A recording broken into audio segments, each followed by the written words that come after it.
don't think it's too significant for Liverpool, if I'm honest. I mean, the only thing that would affect them from this ruling is the idea that basically loans from owners would have to be judged at fair market value, which I assume will mean going forward, if those rule changes are brought in, which it doesn't, this ruling doesn't instantly mean they will be, they would still have to get voted through by the Premier League. But it would mean that you'd have to pay interest on any owner loans. And for example, Liverpool have got an outstanding owner loan at the moment, which is on the main stand, which was used to build the main stand. So that is obviously interest free at the moment. But the thing is, for Liverpool, any new rules that are brought in won't be backdated against these.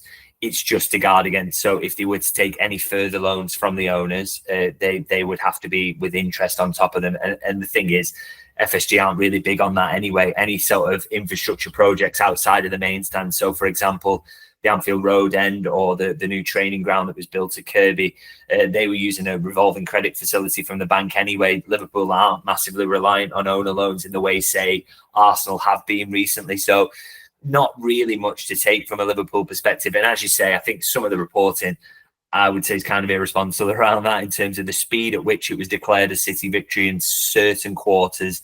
When you take a look at the judgment and the detail of it is not accurate at all, really. It was they got a couple of points, which is, one of which was that about the owner loans, which, it will affect some clubs maybe, but not massively.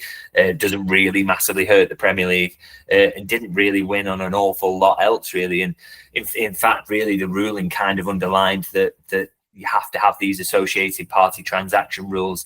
They are an important and fundamental part of PSR in general. So they have to really stick to that. So I thought it was I wouldn't even call it a draw, really. I thought, that was the main point that City would have liked to argue, is that they were completely unfair, the rules as a whole, and he didn't win on that. And so I don't think it helps him in the 115 case. I don't really think it can be described as a victory for City as a whole, really. But from a purely Liverpool perspective, not really anything I think massively affects them.